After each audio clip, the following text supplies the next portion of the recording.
एक साधु विचित्र स्वभाव का था।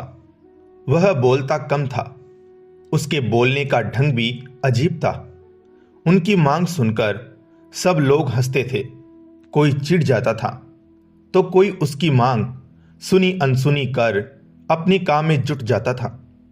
साधु प्रत्येक घर के सामने खड़ा होकर पुकारता, माई अंजुली भर मोती देना, ईश्वर तुम्हारा कल्याण करेगा, भला करेगा।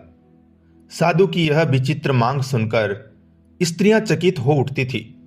वे कहती थी, बाबा यहां तो पेट भरने के लाले पड़े हैं, तुम्हें इतने ढेर सारे मोती कहां से दे सकेंगे? किसी राजमहल में जाकर मोती मांगना। जाओ बाबा जाओ, आगे बढ़ो। साधु को खाली हाथ गांव छोड़ता देख एक बुढ़िया को उस पर दया आई। बुढ़िया ने साधु को पास बुलाया। उसकी हथेली पर एक नन्हा सा मोती रखकर वह बोली, साधु महाराज मेरे पास अंजुली भर मोती तो नहीं है। नाग की नथनी टूटी तो यह एक मोती मिला है, मैंने इसे संभाल कर रखा था। यह मोती ले लो। मेरे पास एक मोती है, ऐसा मेरे मन को गर्व तो नहीं होगा, इसलिए तुम्हें सौंप रही हूं। कृपा कर इसे स्वीकार करे। हमारे गांव से खाली हाथ मत जाना। बुढ़िया के हाथ का नन्हा सा मोती देखकर साधु हंसने लगा। उसने कहा, माता जी यह छोटा मोती मैं अपनी फटी हुई झोली में कहां रखूं? इसे आप अपने ही पास रखना। ऐसा कहकर साधु उस गांव के बाहर निकल पड़ा। दूसरे गांव में आकर साधु प्रत्येक घर के सामने खड़ा होकर पुकारने लगा, माता जी प्याली भर मोती देना, ईश्वर तुम्हारा कल्याण करेगा। साधु की यह विचित्र मांग सुनकर वहां की स्त्रियां भी अचंभित हो उठी। वहां भी साधु को प्याली भर मोती नहीं मिले। अंत में निराश होकर वह वहां से भी खाली हाथ जाने लगा। उस गांव के एक छोर में किसान का एक ही घर था। वहां मोती मांगने की चाह उसे घर के सामने ले गई। माता जी प्याली भर मोती देना, ईश्वर तुम्हारा भला करेगा। साधु ने पुकार लगाई। किसान सहसा बाहर आया। उसने साधु के लिए ओसारे में चादर बिछाई और साधु से विनती की कि साधु महाराज पधारिए, विराजमान होइए।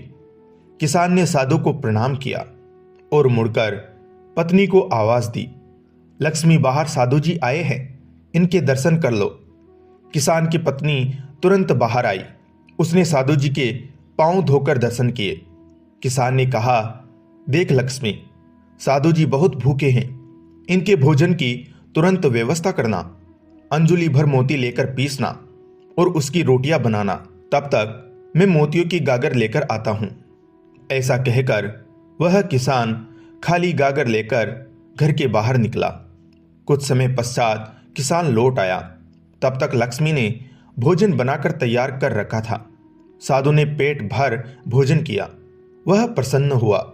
उसने हंसकर किसान से कहा, बहुत दिनों बाद कुबेर के घर का भोजन मिला है, मैं बहुत प्रसन्न हूं।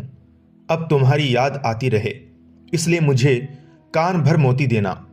मैं तुम दंपत्ति को सदैव याद करूंगा। उस पर किसान ने हंसकर कहा, साधु महाराज मैं अनपढ़ किसान आपको कान भर मोती कैसे दे सकता हूं? आप ज्ञान संपन्न हैं, इस कारण हम दोनों आपसे कान भर मोतियों की अपेक्षा रखते हैं।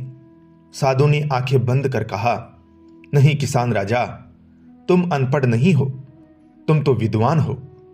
इस कारण तुम मेरी इच्छा पूरी करने में सक्षम रहे। मेरी विचित्र मांग पूरी होने तक मैं हमेशा भूखा प्यासा हूं। जब तुम जैसा कोई कुबेर भंडारी मिल जाता है तो मैं पेट भरकर भोजन कर लेता हूं। साधु ने किसान की ओर देखा और कहा, जो फसल के दानों, पानी की बूंदों और उपदेश के शब्दों को मोती समझता है, वही मेरी दृष्टि से सच्चा कुबेर का घर है। मैं वहां पेट भरकर भोजन करता हूं।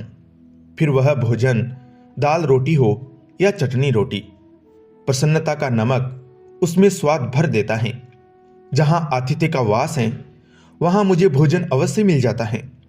अच्छा, अब मुझे चलने की अनुमति दे, ईश्वर तुम्हारा कल्याण करे। किसान दंपत्ति को आशीर्वाद देकर साधु महाराज आगे चल पड़ा। दोस्तों, ये कहानी हमें शिक्षा देती हैं कि पृथ्वी पर 3 ही रत्न हैं, जल, अन्न और सुभाषित। मूर्ख लोग ही पत्थर के टुकड़ों, हीरे, मोती, माणिक्य आदि को रत्न कहते हैं। तो आपको ये कहानी कैसी लगी? अगर अच्छी लगी हो तो लाइक करें और चैनल को सब्सक्राइब करें।